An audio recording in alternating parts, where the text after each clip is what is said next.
आप सभी को मेरा प्यार भरा नमस्कार। आप सभी को बता दें कि सनातन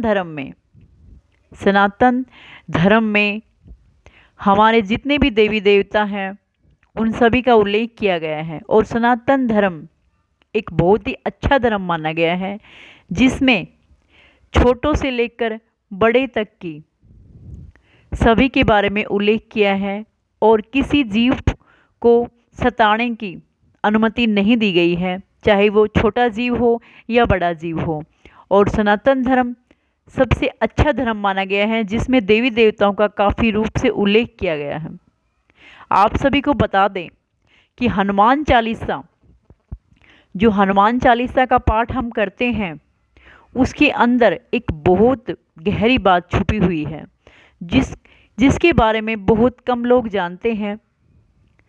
क्योंकि आप सभी को पता है जो हनुमान जी महाराज हैं वो चारों युगों में रहने वाले हैं, वो कभी भी ख़त्म होने वाले नहीं हैं और ये एक ऐसे देवता हैं जो हमेशा पूजे गए हैं और आगे भी पूजे जाएंगे।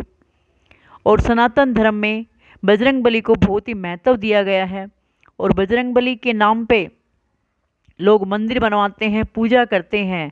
और श्री राम के वो भगत थे, तो जय श्री राम। आप सभी को बता दें कि आज हम एक ऐसे विषय पे चर्चा करेंगे जिसके बारे में बहुत कम लोग जानते हैं। जानते तो होंगे लेकिन उसके बारे में बहुत कम जानते हैं कि हनुमान चालीसा आखिर क्या है, वो जिसका पाठ करने से हमें क्या फल मिलता है, इसके बारे में बहुत कम लोग जानते हैं। हनुमान चालीसा के बारे में तो वो जानते होंगे, लेकिन इसका जो पाठ है वो किस नियम से करना है हमें और कैसे करना है और फिर इसका लाभ हमें किस प्रकार मिलेगा, ये इन बातों का बहुत कम लोगों को पता है। आज हम इस बात पे चर्चा करेंगे, आप सभी को बताएंगे कि जो हनुमान चालीसा का पाठ है वो हमें किस प्रकार से करना है। तो ये ध्यान रहे, हमें हनुमान चालीसा का पाठ सुबह और शाम को करना है। सुबह ब्रह्म मुहूर्त में करना है, सूर्य निकलने से पहले। बहुत से लोग होते हैं जो सूर्य निकलने के बाद करते हैं, ये शुभ नहीं माना जाता।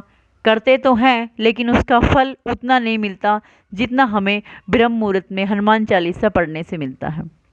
क्योंकि हनुमान चालीसा जो बजरंगबली हैं, अगर उसकी पूजा आराधना करना चाहते हो आप सभी, तो सुबह जल्दी उठ के और साफ अपने पवित्र कपड़े पहन के पूर्ण रूप से और फिर आप हनुमान चालीसा का जाप करो। उसके जो भी 40 चौपाइयाँ हैं उनको पढ़ो। फिर देखो आप कि आपके घर परिवार में और आपकी जो कारोबार में किस प्रकार से तरक्की होती चली जाती है। क्योंकि बजरंगबली एक ऐसा देवता है जिसको अगर हम सच्चे दिल से याद करते हैं तो वो हमारी सहायता अवश्य करते हैं और उनकी चौपाइयों में इतना लाभ मिलता है कि हमें, अगर हम उनको डेली पढ़ें ना, तो हमारा जीवन सफल हो सकता है उनकी चौपाइयाँ पढ़ने से। सिर्फ एक हनुमान चालीसा से पढ़ने से आपकी ज़िंदगी बदल सकती है। ज़्यादा कुछ भारी काम नहीं है, यह सिर्फ सुबह और शाम को ही हमें पढ़नी है। दिन में आप काम कर सकते हो, कहीं भी रोजगार जहाँ पे आप जा रहे हो, कोई भी घर गृहिणी है घर में काम कर सकती हैं। सुबह शाम आप भगवान बजरंगबली को याद करो, बस हनुमान चालीसा गाओ। याद रहे शाम के टाइम आपको कब करनी है। शाम के टाइम भी आपको, जहाँ तक कि आपने देखा होगा मंदिरों में घंटियाँ बजनी शुरू हो जाती है। अगर किसी के आसपास मंदिर ना भी हो तो आप 5 या 6 बजे के समथिंग, 6-7 के बीच आप हनुमान चालीसा का जो पाठ है वो कर सकते हो। ध्यान रहे शाम के टाइम भी आपको नहाना पड़ेगा, बिना नहाए आप हनुमान चालीसा का पाठ नहीं कर सकते। क्योंकि आपको पता है जो नेचुरल जो भी आपके शरीर पर है, जैसे टॉयलेट वगैरह जाना, तो उसमें आप पवित्र नहीं रहते। नहा धोकर ही हनुमान चालीसा का पाठ किया जाता है। हनुमान चालीसा का पाठ किया जाता है, जब नहा धोकर आप हनुमान चालीसा का पाठ करोगे तभी हनुमान जी खुश होंगे।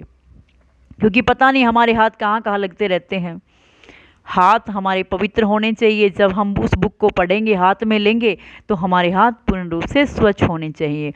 और मन में जो विचार चल रहे हैं उन विचारों को आपको त्याग देना है कुछ टाइम के लिए। जब आप हनुमान चालीसा का जाप करते हो, पूरा ध्यान आपको बजरंगबली के चरणों में लगाना है, तभी आपको कुछ फल मिलने वाला है। और अगर आप यकीन मानो 30 दिन तक लगातार हनुमान चालीसा का जाप करते हो, तो जो आपने मांगा है वो जरूर मिलेगा। आप ये मत सोचो और ये सोचकर मत हनुमान चालीसा का पाठ करो कि हमें कुछ मांगना है उस बजरंगबली से। बजरंगबली को पता है कि आपको क्या चाहिए, वो अपने आप ही आपको दे देगा जो भी आपको चाहिए। क्योंकि हनुमान चालीसा में एक ऐसी शक्ति है जो किसी भी आरती या फिर किसी में भी नहीं है। वो एक ऐसी चालीसा है जो तुलसीदास जी ने लिखी थी। और आप सभी को पता होगा, जब अकबर ने तुलसीदास जी को जेल में कैद कर रखा था, तो उस टाइम तुलसीदास जी ने 40 दिन तक ये पन्ने लिखे थे हनुमान जी के नाम पे। और तभी हनुमान जी ने खुश होकर अपनी वानर सेना को अकबर के वहाँ भेज दिया था और उनको छुड़ाया था। तो आप सभी को जय बजरंगबली।